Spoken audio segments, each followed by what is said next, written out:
Good morning. आज हम राजनीति विज्ञान में शक्ति की अवधारणा का अध्ययन करेंगे। राजनीति विज्ञान के अध्ययन के समय ये आवश्यक हो जाता है कि हम उन तत्वों का अध्ययन करें जो मानव जीवन को सार्वजनिक तौर पर प्रभावित करती हैं, जो हमारी राजनीतिक व्यवस्था को प्रभावित करती हैं। उन सभी तत्वों का अध्ययन हम करें, ये राजनीति विज्ञान के अध्ययन के लिए ज़रूरी हो जाता है। और इन सभी तत्वों में अगर हम देखें तो शक्ति एक महत्वपूर्ण तत्व है जो मनुष्य के सार्वजनिक व्यवहार को और राजनीतिक व्यवस्था को प्रभावित करती है। इन सब तत्वों में शक्ति सबसे ज़्यादा प्रभावित करती है मनुष्य के सार्वजनिक व्यवहार को और राजनीतिक व्यवस्था को। इसलिए राजनीतिक अध्ययन में शक्ति को महत्वपूर्ण तत्व माना गया है, शक्ति का अध्ययन महत्वपूर्ण माना गया है। हमारे जो महान राजनीतिक विचारक हुए कौटिल्य, उन्होंने भी दंड शक्ति को शक्ति का पर्याय बताते हुए राजनीति का मूल आधार माना। कैटलिन ने भी राजनीति को शक्ति का विज्ञान कहा। इसके अलावा बर्ट्रैंड रसेल, अल्मर इत्यादि अनेक विद्वान हैं जिन्होंने राजनीति विज्ञान में शक्ति के अध्ययन को महत्वपूर्ण माना, राजनीति विज्ञान के आधार को शक्ति से संबंधित माना। राजनीति विज्ञान में शक्ति को समझना इसलिए भी जरूरी है कि शक्ति के संबंध में कई मिथ्या धारणाएं प्रचलित है। जैसे लॉर्ड एक्टन का एक प्रसिद्ध कथन है कि शक्ति भ्रष्ट करती है और निरंकुश शक्ति पूर्णतया भ्रष्ट कर देती है। हमारे मन मस्तिष्क में इस कथन के कारण शक्ति के प्रति एक दुर्भावना उत्पन्न होती है। तो उन दुर्भावना को दूर करने के लिए, उस मिथ्या धारणा को दूर करने के लिए भी शक्ति का अध्ययन राजनीति विज्ञान में आवश्यक हो जाता है। और हमारे लिए यह जानना जरूरी होता है कि राजनीति विज्ञान में, राजनीतिक व्यवस्था में और सामाजिक व्यवस्था में शक्ति कितनी महत्वपूर्ण है, शक्ति जैसा तत्व कितना महत्वपूर्ण है। बिना शक्ति के हम किसी भी सामाजिक व्यवस्था की, किसी भी राजनीतिक व्यवस्था की कल्पना नहीं कर सकते हैं। हाँ, शक्ति का अगर दुरुपयोग किया जाएगा, अति हो जाएगी, तब जरूर भ्रष्ट होने की संभावना होती है। अन्यथा सही रूप में शक्ति का अगर प्रयोग होता है तो राजनीतिक व्यवस्था या सामाजिक व्यवस्था के लिए शक्ति एक महत्वपूर्ण अवधारणा है, एक महत्वपूर्ण तत्व है, जिसके बिना राजनीति विज्ञान का अध्ययन अधूरा रहता है। शक्ति के संबंध में अनेक विद्वानों के द्वारा अनेक प्रकार की परिभाषाएं प्रचलित है। जैसे रॉबर्ट बायस्टर कहते हैं कि शक्ति बल प्रयोग की योग्यता है, न कि उसका वास्तविक प्रयोग।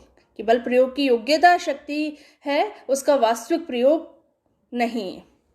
ये रॉबर्ट बायस्टर ने कहा है। इसके अलावा मैकाइवर कहते हैं कि शक्ति होने से हमारा अर्थ व्यक्तियों या व्यक्तियों के व्यवहार को नियंत्रित, विनियमित या निर्देशित करने की क्षमता से है। तो इस तरह व्यक्तियों के बहुत से विद्वानों ने बहुत सी परिभाषाएं शक्ति के संबंध में दी है। तो व्यक्तियों के व्यवहार को नियंत्रित, विनियमित और निर्देशित करने की क्षमता का नाम ही शक्ति है, क्षमता का नाम ही पावर है।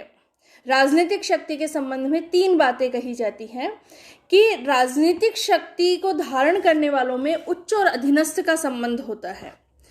दूसरी बात यह कही जाती है कि राजनीतिक शक्ति का प्रयोग अंतोगत्वा सामान्य जनता पर होता है और उसे सत्ता का प्रयोग करने वालों की बात माननी होती है, अर्थात जनता को सत्ताधारियों की बात माननी पड़ती है, क्योंकि सत्ताधारियों के द्वारा राजनीतिक शक्ति का प्रयोग अंततः जनता पर ही किया जाता है।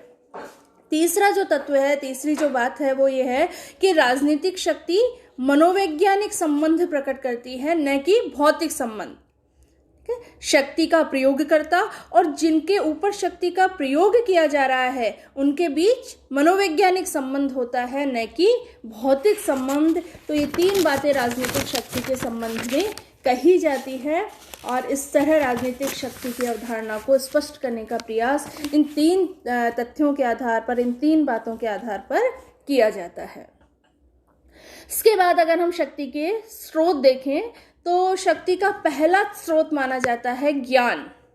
ठीक है, ज्ञान लक्ष्यों को पुनः प्रतिबंधित करता है, ज्ञान लक्ष्यों को प्राप्त कराने की योग्यता रखता है और ज्ञान व्यक्ति में अन्य गुणों का, अन्य विशेषताओं का भी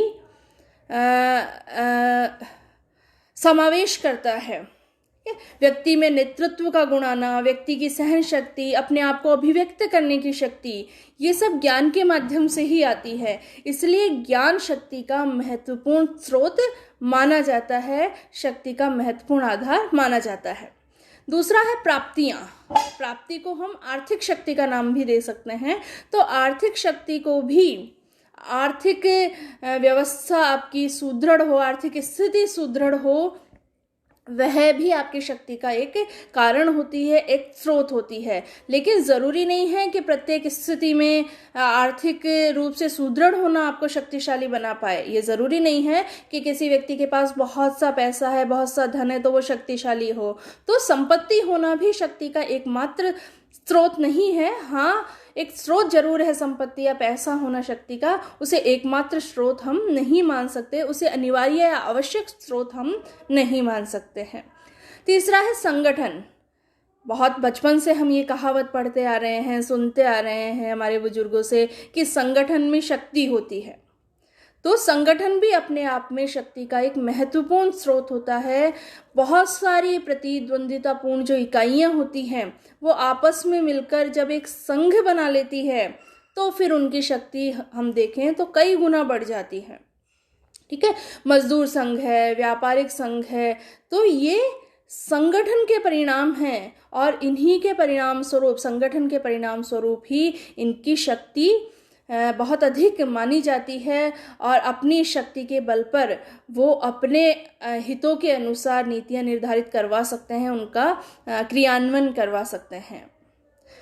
चौथा जो स्रोत माना जाता है वो है आकार।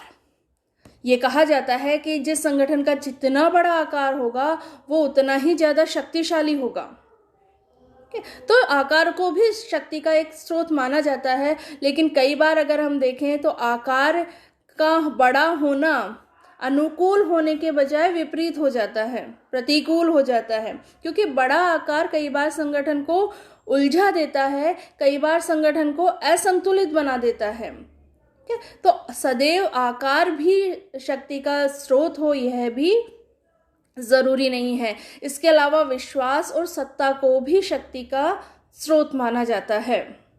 इसके बाद आते हैं शक्ति के प्रकार।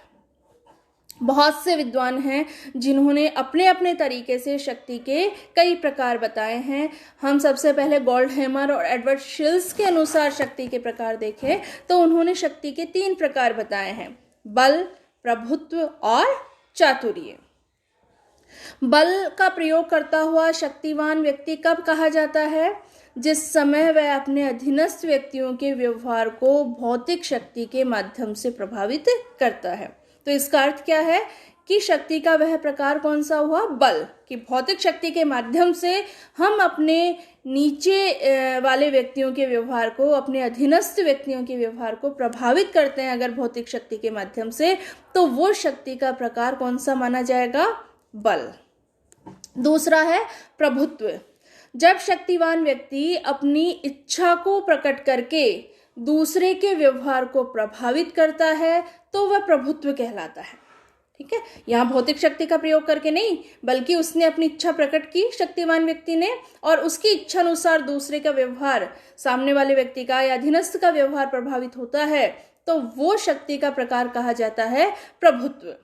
और चातुर्य दूसरों के व्यवहार को प्रभावित करने का वो तरीका होता है जिसमें प्रभावित होने वाले व्यक्तियों को स्पष्ट रूप से ये नहीं बताया जाता कि शक्तिवान व्यक्ति आखिर उनसे क्या चाहता है। ये जो अंतिम प्रक्रिया है इसमें विभिन्न तरीकों और प्रतीकों का प्रयोग करते हुए प्रचार की प्रणाली को, प्रचार की पद्धति को अपनाया जाता है। ठीक है, इसमें प्रभावित होने वाले व्यक्ति को स्पष्ट रूप से नहीं बताया जाता कि आखिर शक्तिवान व्यक्ति क्या चाहते हैं। बड़ी चतुराई से जो शक्तिवान व्यक्ति है वो अपनी इच्छा, अपनी बातें अपने अधीनस्थों से मनवाता जाता है। मैक्स वेबर के अनुसार अगर हम शक्ति के प्रकार देखें तो उन्होंने 3 प्रकार शक्ति के बताए हैं: कानूनी, परंपरागत और करिश्मावादी। कानूनी शक्ति क्या है कि जब शक्तिवान द्वारा प्रसारित आदेशों को शक्तिवान व्यक्ति के इच्छा को इस आधार पर कानूनी और औचित्यपूर्ण माना जाए कि ये वैधानिक है, ये उचित है, तो वो शक्ति का प्रकार होगा कानूनी। कि शक्तिमान व्यक्ति के आदेशों को कानूनी मानकर, शक्तिमान व्यक्ति के आदेशों को वैधानिक मानकर उसकी पालना अगर की जाए तो वो शक्ति का प्रकार होता है कानूनी।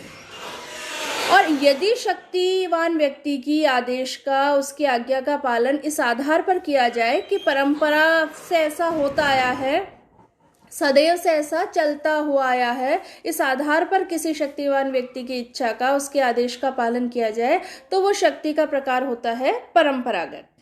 और करिश्मावादी क्या होता है? करिश्मावादी में जो अनुयायी होते हैं, जो अधीनस्थ होते हैं, वो शक्तिवान व्यक्ति की विशेषताओं से, उसके गुणों से प्रभावित होकर, उसके व्यक्तित्व से प्रभावित होकर, उसके व्यक्तित्व या गुणों के प्रति भक्ति रखते हुए उसके आदेशों को आंख मूंद कर उसके आदेशों को मानते हैं, उन आदेशों का पालन करते हैं, तो वो शक्ति का प्रकार होता है करिश्मावादी। तो इस तरह गोल्डहैमर, एडवर्ड शिल्स और मैक्स वेबर ने अपने अपने अनुसार शक्ति के कई प्रकार बताए हैं। इसी तरह बायस्टर ने भी शक्ति के 4 प्रकार बताए हैं: दृश्य, अदृश्य, दमनात्मक, अदमनात्मक, औपचारिक, अनौपचारिक, प्रत्यक्ष और अप्रत्यक्ष। धन्यवाद।